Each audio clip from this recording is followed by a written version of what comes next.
Hi guys, how you guys doing?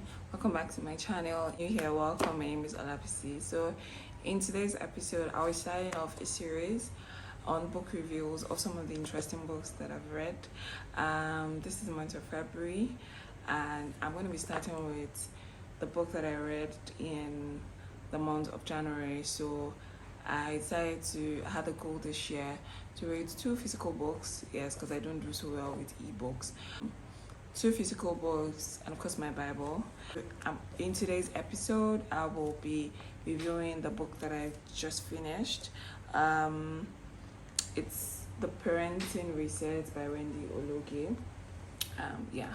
So how to start over when you've gotten it wrong. This book is one of the books that we're expected to read for the month of January.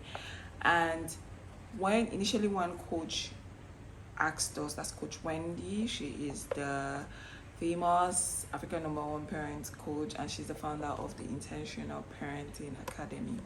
So when she gave us to read this book, she explained why, and while I was reading the book, I kind of understood the reason why this is actually the first book that we are reading for the year.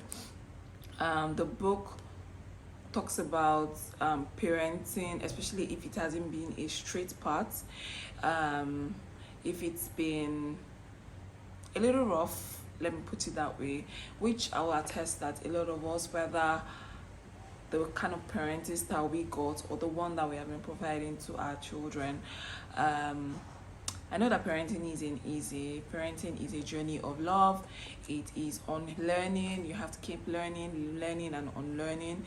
And this book really speaks to it. It talks about the fact that it is not too late to build connection with your children, to restore peace, and to raise emotionally balanced children. This is very important. And you have to first start with parenting yourself first. Yes, you have to be a custodian of yourself. You have to first parent yourself, and if you're parenting yourself well, it will reflect in other things. It will reflect in your marriage, being a good husband or being a good wife, and of course to your kids and even people around you.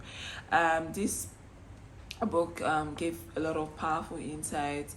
It shared quite a number of relatable stories, practical strategies, and it explains whether you're parenting a toddler, a teenager, or a young adult. It helps you to be able to heal any strained relationship you might have with your children, to set boundaries without breaking the connection, discipline with love, and structure systems is one of the things that I am learning from being a member of the YADA. Yes, I am a proud YADA. Leave it or forget about it. So she also has her YouTube channel where she shares webinars and stuff. So if you want to really check it out, please check it out at the Intentional Parenting Academy. It has really been a blessing, huge blessing. I like the fact that the book kind of broke down the process into, I would say, 3 parts in my own way. First, it starts with the wake-up call. Yes, if it is not known, abuse is inevitable, and you have to first come to the point where you have to humble yourself. And as I always say, you bear the humility agbada. You have to humble yourself. You have to a lot of times forget about what you know, or my parenting blah blah blah, it's like this, it's like top notch. A lot of times, especially for we that grew up in this part of the world, I can't really speak to maybe if you grew up in other part of the world, the EU countries or stuff, but here a lot of us did not really have our parents weren't bad. They gave us what we know, but we know that some of the things that we learn from our parents, we have to improve on it. It's just like cooking as well. In as much as you learned some cooking method from your parents, it doesn't mean that you have to stop at that. There could be better ways. So instead of deep frying a lot of things, now we're using our air fryers, which is more healthy, which is much better. There's just a lot of things that our parents did then, like I said, based on their own knowledge. Not like it's bad, but just that there's better ways to do it. there are more effective ways to do it. And I think that's also the mindset we also have to parenting, such that we're not just sitting and saying, oh, my parents brought me well and good, I went to the best schools and stuff like that, we turned out okay. Yeah, yeah, but that same ways your parents brought you up, it's quite different now. I mean, when we were growing up, you didn't get access to phone till maybe so yeah, like 16, 18, because there was not even phone in the first place. I remember when I was still in primary school, you just have, maybe if you are very privileged, you have like the Nitel line that you have to do like this and like this, if you get it. If you don't get it, forget about it. So now that our kids are practically, they grew up, like they know how to even navigate some of our phones. So our parenting style definitely has to be a bit different.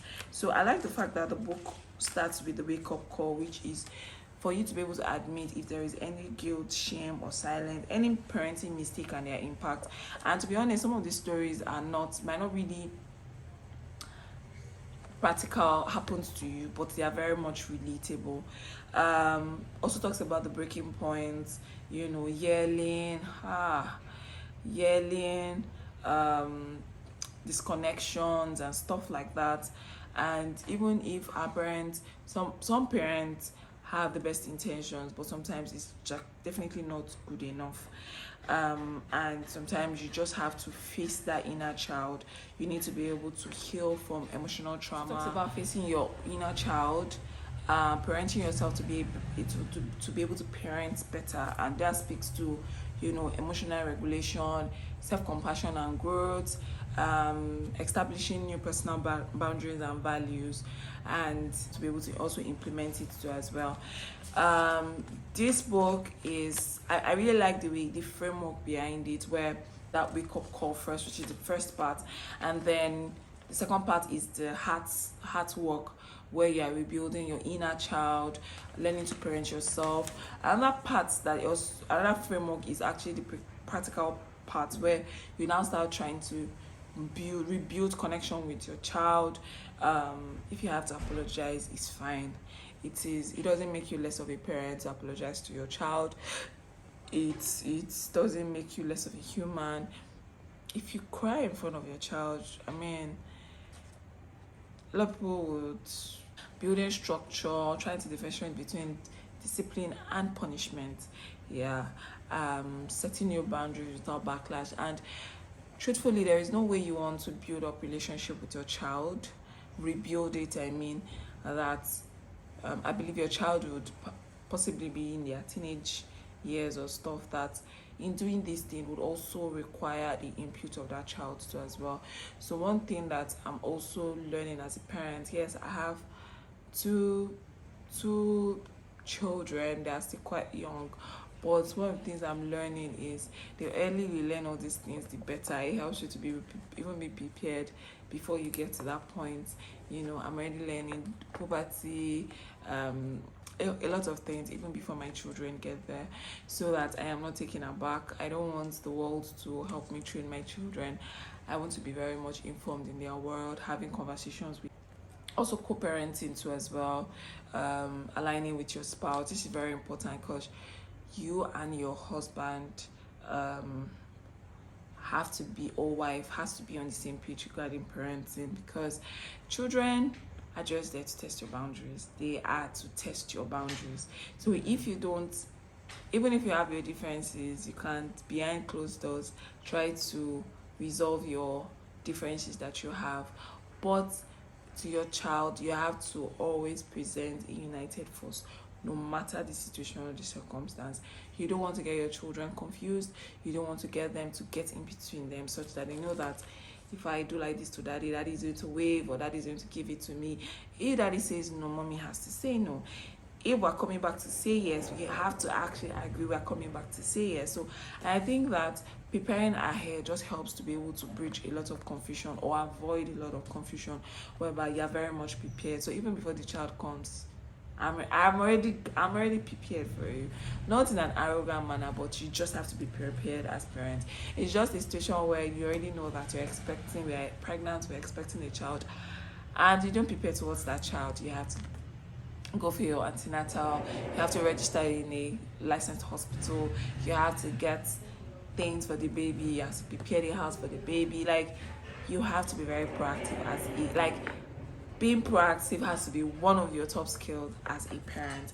So this book is really interesting. You also have a 21 research challenge to research your parenting culture too as well. So I highly do recommend this book.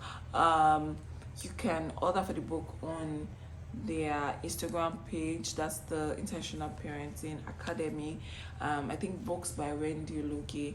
These were part of the books that I bought from her last year.